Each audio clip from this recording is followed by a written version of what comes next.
大家好，我是51，我们终于又再次见面了。离 Pixel 8 Pro 测评的视频已经过去了1年半，不知道你过得好不好呢？在这1年半里，我也从语言学校学生变成了大学院的院生。从 Pixel 8 Pro 换到了 Pixel 9 Pro， 它真的在我的生命里留下了非常浓重的色彩。但如果你要问我它的第一印象，说实话，我对它的那些记忆都是粗糙的，我只能说一些细节，但我不知道整体的感受。整体感受真的太奇妙太魔幻了。如果你非要问我，那我的大脑里总是会浮现出那一句歌词。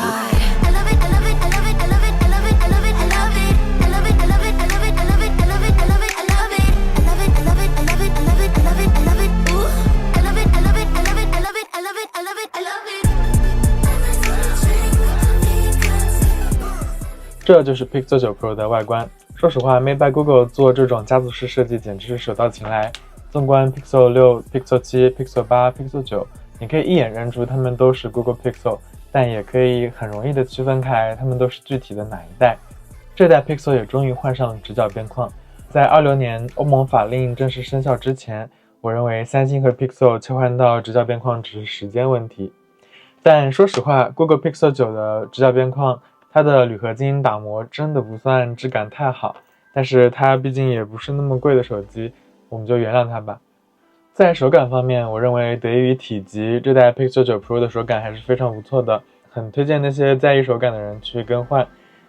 还有一点，这代进步非常大的就是官方的手机壳，这代变薄了，做工变好了，价格却仍然不变，甚至比第三方的都要便宜。在这里我做一个推荐吧，手机膜选择 Spigen 的，手机壳选择官方的或者 MOS 的都可以。那至于 Pixel 9 Pro Fold 这里，我认为 Pitaka 的手机壳还是有一些安全隐患的，它只包裹了一半，而另一半就缺乏保护，我的 Pixel 9 Pro Fold 就被磨花了。拍照这件事其实和外观一样，每个人都有每个人的看法。在发色景象方面， Pixel 的相机是我非常喜欢的。丑话先说在前头， Pixel 9 Pro 的默认相机颜色会有点偏红，在绿色多的时候阴影部分会偏黑，除此之外它的颜色非常适合记录。此外，在去年的某一次 Feature Drops 中，色温与高光阴影的快速调整再次回归了。在 HDR 照片时代，这真的是非常重要的功能。虽然说 Pixel 上的 Ultra HDR 默认效果就已经相当恰当和柔和了。此外，我非常支持 Pixel 的RAW格式，它可以一直开启，体积控制的非常出色，也可以和高像素、最佳拍照 AKA 实况照片一起使用，简单调调色就能获得很有质感的图片。这个数码 RAW 是很好但是很少被人提及的功能，也是我不理解的地方。智能手机在当今时代承担着越来越重要的拍摄任务，这也绝对是一件喜闻乐见的事情。画质方面简单总结一下吧，广角顶级，超广角优秀，长焦则有些过时了。虽然放在 6.3 英寸的机身上还可以，但毕竟 Pro 和 Pro XL 是同样的相机模组。我个人呢是不太支持画质比拼的，毕竟如果非要比画质的话，就连 Pixel 8 Pro 上的高像素主摄都没有谁可以打得过。我只是觉得我们应该停止这场闹剧了。在我看来，不可替代的手机相机有3个，第一个是 iPhone 16 Pro， 有着出色的视频录制能力和 CMOS 读出速度。第二个是小米14 Ultra， 有着顶级的色彩精度。第三个呢，则是有着稳定体验和功能的 Pixel 9 Pro。 放在这里确实有些过誉了，不过谁不希望在优秀日常体验、紧凑机身的基础上，再拥有一部够用顺手的相机呢？ Pixel 9 Pro 整体的镜头配置非常适合扫街，还有去旅游的时候风光摄影。比如说这次去北海道游玩，我就带了 Pixel 9 Pro。 其实有些地方真的很适合用广角和超广角拍照。在这次的摄影中，我很喜欢的是 Pixel 上的长曝光，还有天文摄影以及全景的功能。而且在这些功能下都可以保证 Ultra HDR 的效果不会被阉割掉。这个长曝光模式我真的很喜欢，它很适合你去瀑布拍照的场景。这次我去白须瀑布，天气非常恶劣，到了那里我手都没有办法拿相机了，更别说三脚架和 ND 滤镜了，我只想拍个照片就赶快走，所以我就用 Pixel 拍了一下，结果效果意外的不错。在这个模式底下也是可以拍 RAW 格式照片的，如果你比较感兴趣，我之后会把这些样张上传到谷歌相册里，请你扫码加入。总之，我认为 Pixel 9的广角真的是很优秀的水平，而超广角的表现也非常不错。长焦也确实是有点过时了，需要升级一下。除此之外还有前置相机，这个相机真的是在旅行中非常好用的，它有自动对焦，这就已经秒杀如今大部分国产机了。在我用过的所有前置相机里面，也是除了 iPad Pro 以外最广的一颗。它的画质是不如你的主摄的，但是经过 Pixel 的算法之后，它的前置画质拍人像甚至拍风景都可以。这次去北海道旅游的时候，我用这张照片和闺蜜合影，还能留下空隙留给后面的风景。这颗镜头真的帮了很大很大的忙。从 Pixel 6 Pro 到 Pixel 9 Pro， 其实 Pixel 的相机风格越来越明显了，从最早期的鼠毛锐化计算摄影的时代，到如今关注整体画面质感。当然很多人会觉得 Pixel 7到 Pixel 9这3代相机之间没有什么更新，我觉得你把 Pixel 的固件停留在某段时间，一定能够看到这些画质的区别的。但 Pixel 上的算法都是能下放则下放，所以很多人都会觉得没什么提升，而且这3台的硬件本质也没有什么区别，但至少对消费者来说是好的。此外，这次相机非常有意思的就是谷歌为魔术修图和魔术橡皮擦算法开发了新的技术，以适配 Ultra HDR 照片。如果你对 Ultra HDR 以及苹果新的 Adaptive HDR 感兴趣的话，请你移步到下一章节观看。每次在库安看到我给 Pixel 8 Pro 写的评价的时候，都感叹写的实在是太准确了。但玩笑归玩笑，如果仅仅是为了小众的话，是不能支撑这样一个系列的手机让我用1年半的。Pixel 身上到底有什么魔力呢？其实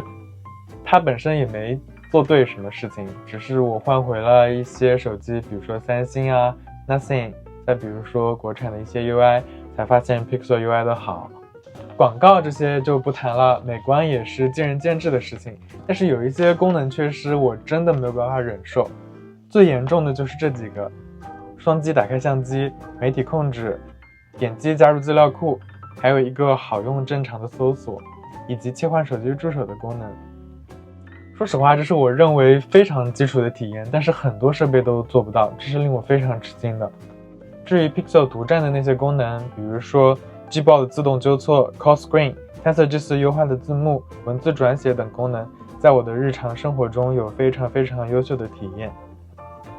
最可怕的事情就是在这个价位段根本就找不到相似基础体验的手机，这里说的是硬件哈。比如说三星 S25， 它选择了更先进的 SoC， 但是却抛弃了很多东西，错失了领先1到 1.5 代的屏幕，错失了拍照画质与续航。系统嘛，和 Pixel UI 的差距已经没有那么大了，但很多地方气质还是太农村了。甚至明年这台手机能不能获得及时的更新，我们都不知道。在这个价位段，纯正的安卓体验、及时稳定的更新、全世界独一档的顶尖屏幕、优秀的日常体验，这些都是 Pixel 9 Pro 独特的优势。如果你和我一样喜欢 Pixel UI 和 Pixel 的独特外观设计，你也一定会支持一台。这块屏幕非常优秀，能直接通过暴力叠亮度达到 S24 Ultra 抗反射屏幕的效果。续航方面 ，WiFi 5G 各占一半的情况下，我自己的使用模式大约6到8小时的亮屏。作为对比，三星 S25 5小时左右，耗电为 130%。这对比 Pixel 8 Pro 是非常大的提升，真的要感谢三星带来的全新制程和调节器，虽然它自己不用了。曾经在我的体验中，我一直觉得 Pixel 是最流畅的安卓。但回国了之后，我才发现是我见识短浅了。由于 ColorOS 的优秀提升，我现在认为它只能退居第2了。但是这台手机它优秀的并不只是流畅的体验，还有一方面 Pixel 和 iPhone 绝对是安卓和 iOS 阵营的门面，那就是线性马达加上系统动画等等各方面的统一反馈。比如说 Pixel 的线性马达它是清脆的声音，而系统的动画也非常 Q 弹，很清新。这些体验结合就形成了独特的 Pixel Experience。而 iOS 也是一样的， iOS 的马达是那种嗡嗡的声音，它的动画也是通过模糊来表现上下的纵深感的。我觉得这都是非常优秀的一些 UI UX 设计。除此之外呢， Pixel 的马达适配也非常非常的全面。如果你使用过任何一台 Pixel 手机，你一定明白我正在说什么。很多人都会说日本人活在水深火热之中，但举个例子好了，在这个价位段，你稍微加一点钱就可以买到 OPPO Find X8 日本版，但它并不支持日本交通卡。而且从 Find X5 的表现来说，也就更新2个大版本就停止更新了。虽然这代 Find X8 支持了4个大版本的系统更新，但日本人可能就会考虑到前代的差劲表现，就不再信任这个品牌。除此之外，既然你不支持日本的交通卡，那日本人为什么不去买更便宜的其他版本呢？毕竟 Find X 系列是一直支持全球联保的。所以说这一切其实都是市场经济的选择，而 Pixel 在日本的占有率也说明了这一点。如果说时间可以回到2023年的话，那我可以说我喜欢 iOS 也喜欢安卓之类的体验，只是我更倾向于在日常生活中选择安卓。为什么呢？因为它的 Apple TV 加呀、Apple Music 和应用市场的账号是独立的，而且轻轻点击一下 Google 账户的头像就可以换区。除此之外呢，还有一个非常优秀的体验，就是使用 Spotify Connect 连接 Sonos 音箱之后，这时候你要出门了，戴上耳机就可以自动让音频流转到你的耳机里。还有一点呢，就是不知道大家能不能理解，我觉得安卓和 iOS 其实就像 Mac 上面的 Electron Tally 和 Swift UI。Swift UI 嘛，很优雅，但是用起来就是感觉有点拖泥带水。但现在不好意思，是2025年了，距离 Circle to Search 已经发布了1年多的时间。那在这1年多的时间里，苹果这里发布了一个从出生到现在我没有用过几次的 Apple Intelligence。我认为安卓这边的 AI 真的发展速度特别的快，不仅是谷歌自己，包括三星、Nothing、小米、OPPO、vivo， 他们也加入了 Gemini、Circle to Search 和 Google AI 的阵营。在这里 Google 为他们提供了非常优秀的基础体验。如今 Gemini 打开 Assistant 工具的速度已经几乎和 Google Assistant 差不多了，我个人也是很满意的。不过我推测吧，这并不是大语言模型的流程，而是一个并发的本地 Assistant 的处理。其次，最近也支持了 Spotify。我最常用的场景一般就是让 Gemini 介绍旅游景点、翻译菜单啊、翻译屏幕之类的。在网上看到一个做饭教程，我会让它记录到 Google Keep 里，这样我就能直接去超市买菜了。还有一个实用功能就是让它根据你的 Gmail 统计你的订阅，看看有没有很久没用的，省点小钱。之前去相机店买胶片机，它也帮了我大忙。至于那些生产力场景，好像和我从来没有什么关系。Gemini 系列模型能力并不弱，在很多方面甚至非常领先，但是由于合规、安全性、扩展等原因，客户端确实差了点火候，所以很多人都会说 Gemini 很弱智。接下来就是支撑起安卓 AI 生态的核心 Circle to Search。 首先，整个交互非常流畅， Flyme、vivo、HyperOS 等都借鉴了 Circle to Search， 而且都是等到视频完之后才能开始选择的。在我看来，这和前 AI 时代的识别屏幕的速度并没有什么区别。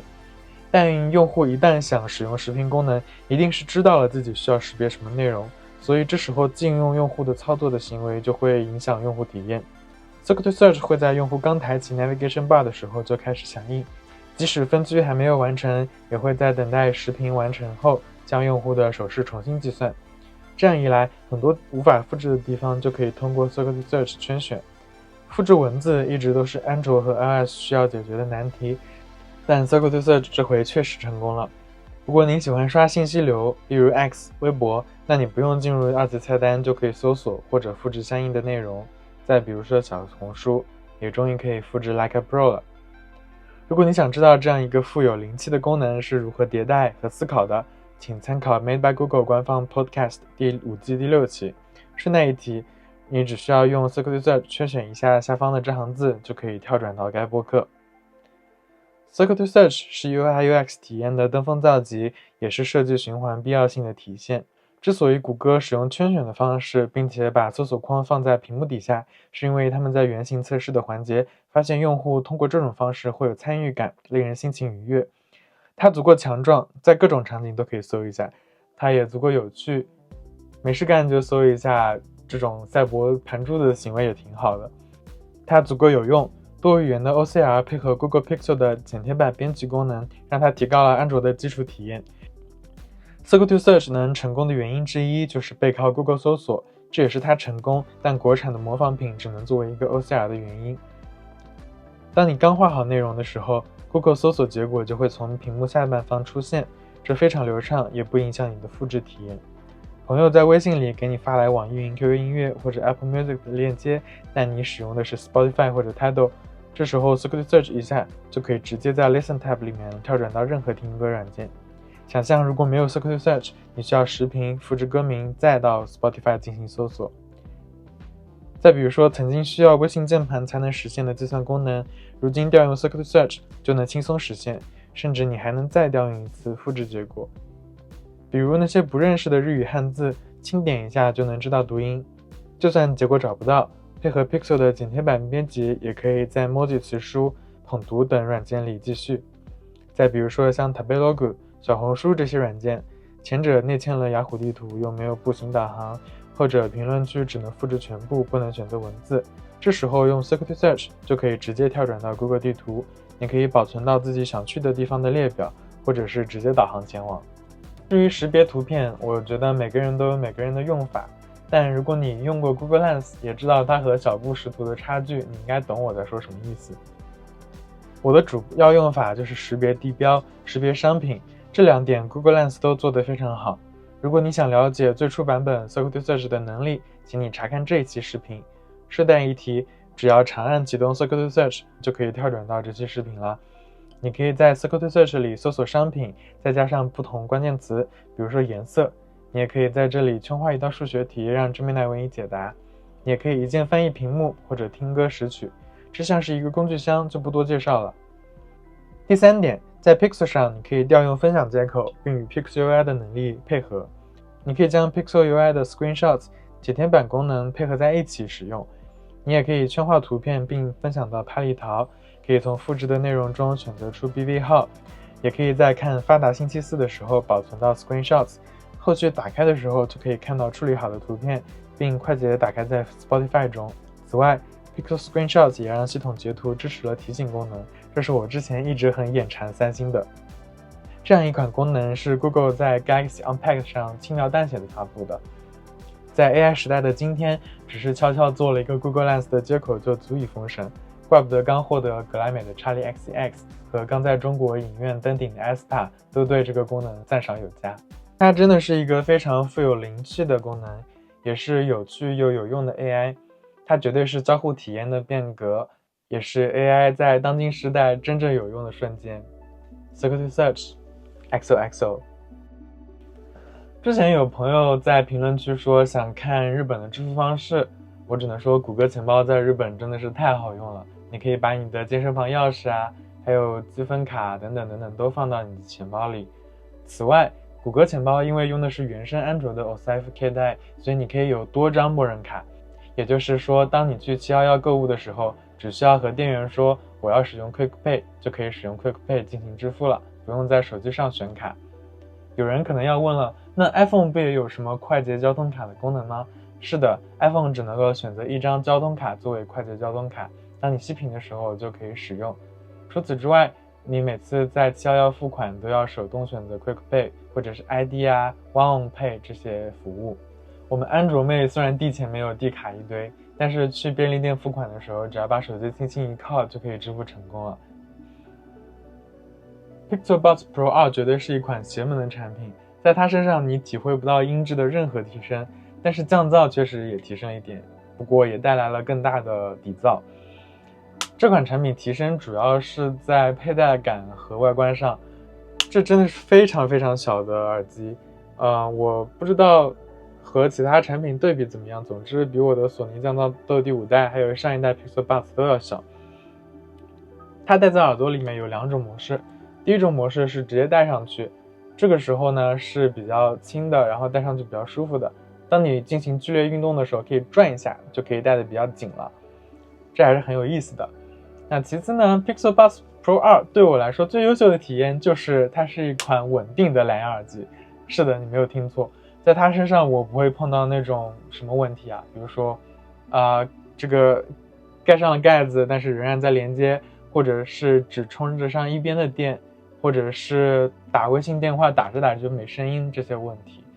所以我认为这就是很难能可贵的，因为在我使用的所有蓝牙耳机中，只有 Pixel Buds 还有三星的 Galaxy Buds 给了我这种体验。但是 Galaxy Buds 嘛，第3代我不是很喜欢它的外观，第2代我戴着耳朵又疼，所以最后就只能买 Pixel 了。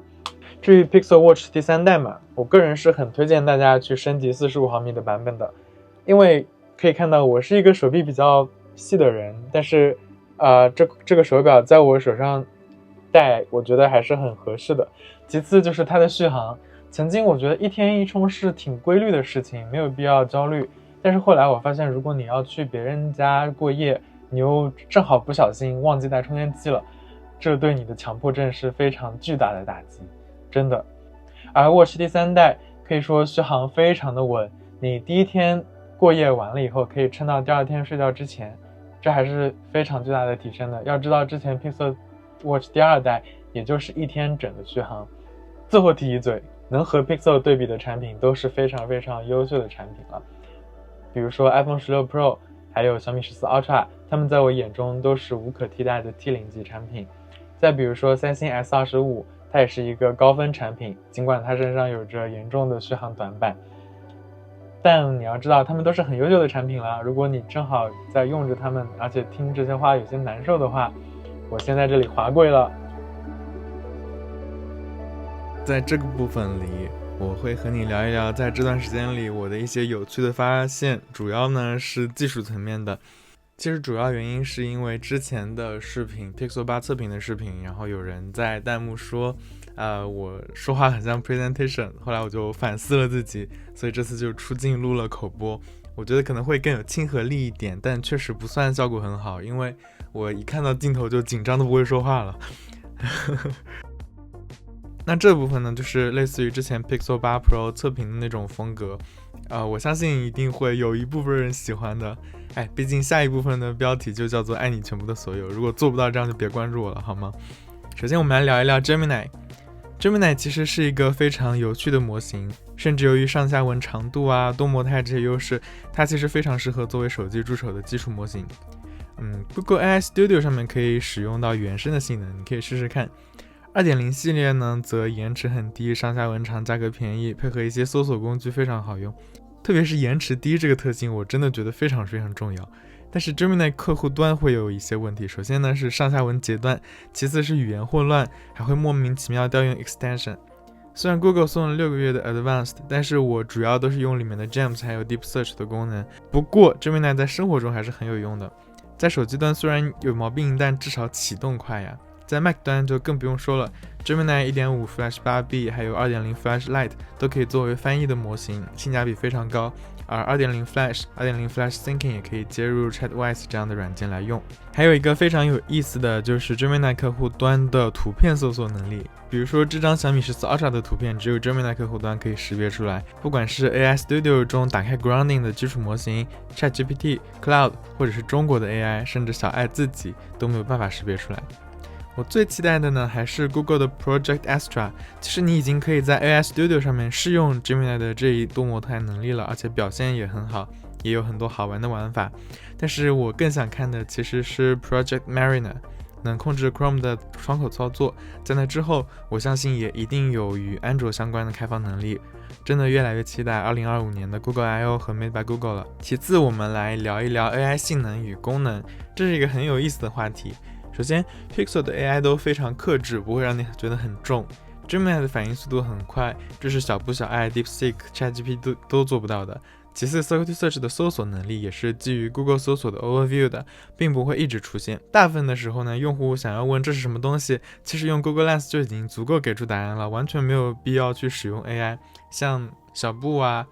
或者是蓝星吧，是叫蓝星，就是 vivo 的那个 AI， 还有小爱同学，他们都会把你的图片发给 AI， 然后再问他这是什么东西，让他解释。我觉得真的挺好笑的。其次在 AI 摄影方面，作为计算摄影所有人的妈妈的 Pixel 如今却尽量让 AI 少介入计算，而且它也很少主动调用 AI 生成式的画质增强。很多人说 Pixel 的拍照 AI 严重，我觉得真的挺好笑的，因为有的人真的解析力和锐化都分不清。这个摄像头在 Google 手上能调成这样真的很优秀了，而且我们读文字就知道这到底是生成式 AI 介入还是解析力本身了。在我自己的使用里， vivo 和华为的 AI 介入真的非常严重。OPPO 的成像至少在原生的焦段我挺能接受的。在 AI 性能方面，可以说整个流程都太莫名其妙了。首先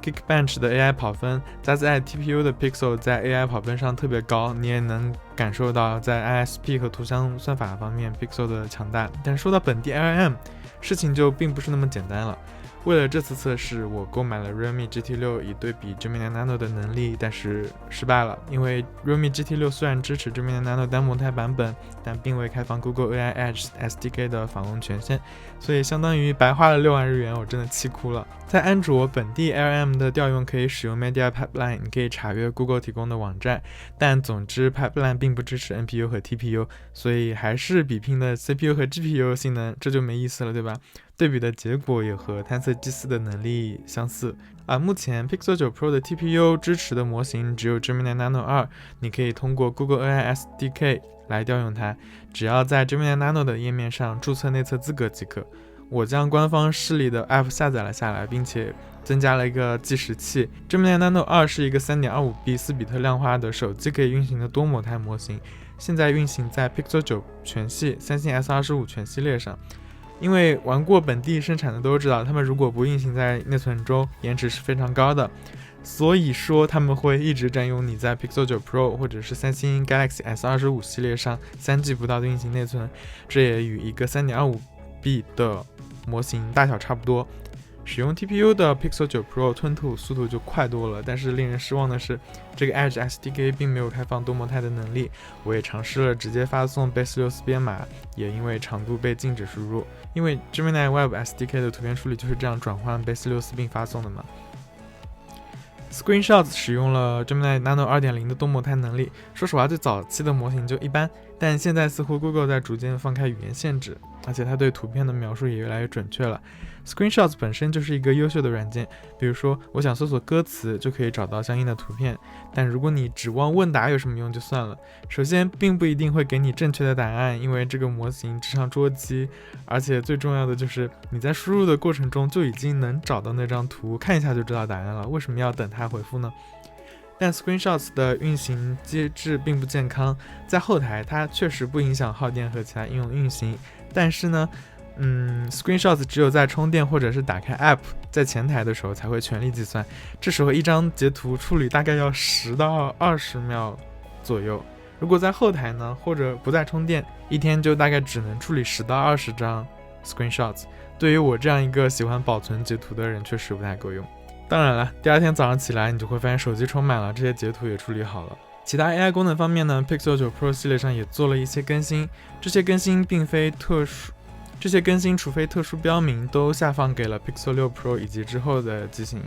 Now Playing 更新，你现在可以选择增强的 Now Playing 功能，让它进行在线搜索歌曲。实时字幕也更新了简体与中文的 Beta 版本，当然了，录音机还没有更新。Call Screen 和智能助手终于支持日文了，以及录音机的更新，支持了降噪能力。然后 Video Boost 支持了顺滑变焦和超分辨率以及夜景模式。Gemini 呢，就现在可以非常迅速的处理 Assistant 的指令。Gemini 2.0 系列模型现在已经成为了基础模型。智能橡皮擦和魔术修图的更新，他们终于支持 Ultra HDR， 这个支持 Pixel 8系列级之后。当然，上面这些功能除了 Gemini 都是通过 Tensor 的本地能力支持的，而 HDR 的更新，请你详细看下一个子章节。接下来我们来聊一聊 Ultra HDR 和 Adaptive HDR。在上次 Pixel 8 Pro 的测评中，我指出目前安卓的 HDR 生态追赶得非常快，而 Pixel 则是这之中的领头羊。1年多过去了，现在有什么变化呢？在 iOS 18和安卓15之后，苹果和 Google 分别更新了 Adaptive HDR 和 Ultra HDR 1.1 的版本，终于都支持了统一的 ISO 21496-1 标准的增益图。因此现在 iPhone 拍摄的 HDR 照片，即使是 HEIF 格式，在 Pixel 的 Google 相册上也终于能够正常显示了。这样的实现方式其实就是 SDR 照片加亮度 Game Map 和 HDR 之间的差异部分，这是一个很聪明的做法，也是新时代的标准。在我的测试中， OPPO、vivo、realme、小米、Pixel、三星、Apple 都支持了这样的统一标准，能看到这一盛况还是很开心的。在 iOS 18之前， iPhone 拍摄的是单通道的增益图，在18版本之后呢，15 Pro 和16 Pro 机型拍摄的是 RGB 通道的增益图，以使用 IS 标准的最大上限，但实际提升是非常有限的。在我的测试中，几乎任何场景里 RGB 通道的增益都是差不多的，而且 iPhone 拍摄的照片 HDR 效果懂的都懂，没有 Pixel 那么柔和，有时候会很刺眼，而且暗部会过亮。Pixel 的增益图是单色通道，但其支持完整的多通道 HDR 显示，也就是说，如果你把 iPhone 的原图发到 Pixel， 你的 Pixel 是可以正常显示 HDR 效果的。在 Pixel 9 Pro 上， Google 为其开发了新的机器学习模型，能够使用 Tensor G4 的算力计算预测的 HDR 增益图。当然，这技术应该也不奇怪，对吧？之前华为 P70 系列上也有这样的算法。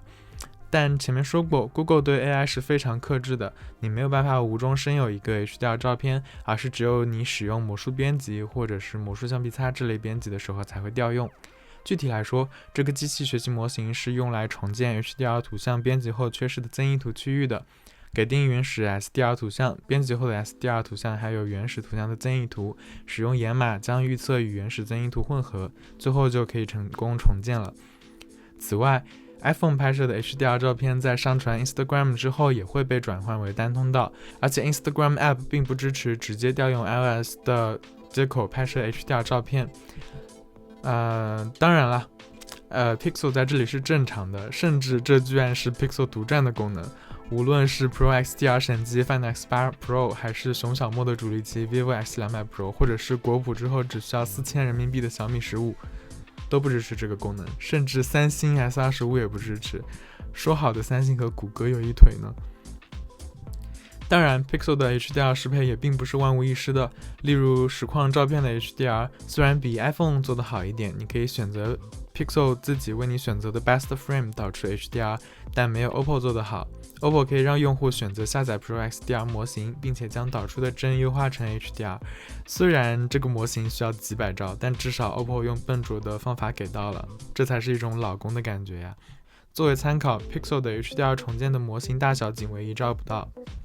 再来聊聊安卓16和 Pixel 10吧。对于 Pixel， 他们的 Feature Drops 安全更新、安卓大版本更新一直是所有厂商的典范。首先 Pixel 8开始，所有机型都提供7年的功能、版本号和安全更新。其次 Pixel 6和 Pixel 7也在安卓14发布之后获得了额外2年的更新。最后 Pixel 特有的所有机型同时更新，再加上 Feature Drops 尽可能全机型的覆盖，这一切真的是只有 Pixel 才能提供的体验。安卓16稳定版将会提前到2025年的4月到5月份发布。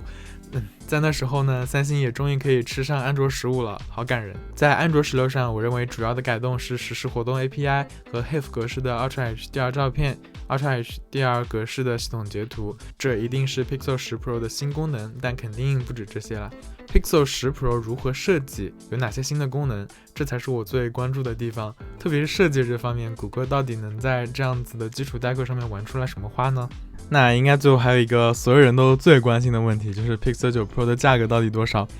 Pixel 在日本的定价每年都会涨一点，但活动也会做得多一些。从首发来看，无论你是从7换到8，还是7 Pro 换到8 Pro， 还是从8换到9， 8 Pro 换到9 Pro， 或者是9 Pro XL， 都是4万日元起，也就是说 128G 对应着4万日元，而 256G 对应着5万5千日元。从 Pixel Fold 换新到 Pixel 9 Pro Fold 也只需要10万日元。今年 Pixel 的行情非常奇怪，9月份的时候，东京的数码店里几乎12万不到的 Pixel 9 Pro XL 到处都能看到。8 Pro 的时候，首发和春季活动是价格最便宜的，但今年嘛，春季活动缩水了，价格相较首发有所上升，特别是9 Pro 的机型。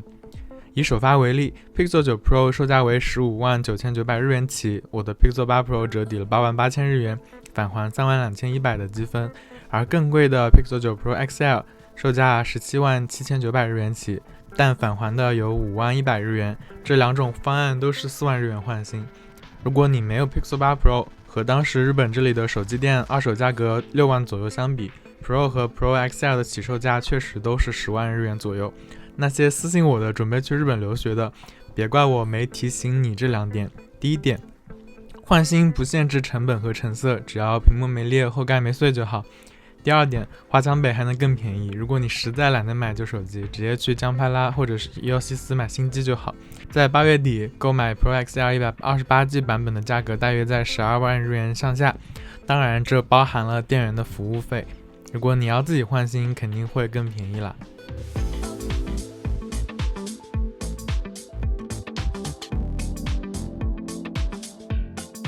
在 Pixel 8 Pro 节目的结尾，我说过手机如今已经成为一种自我认同，因为现在手机的产品足够多样，大家都可以找到最适合自己的那一台。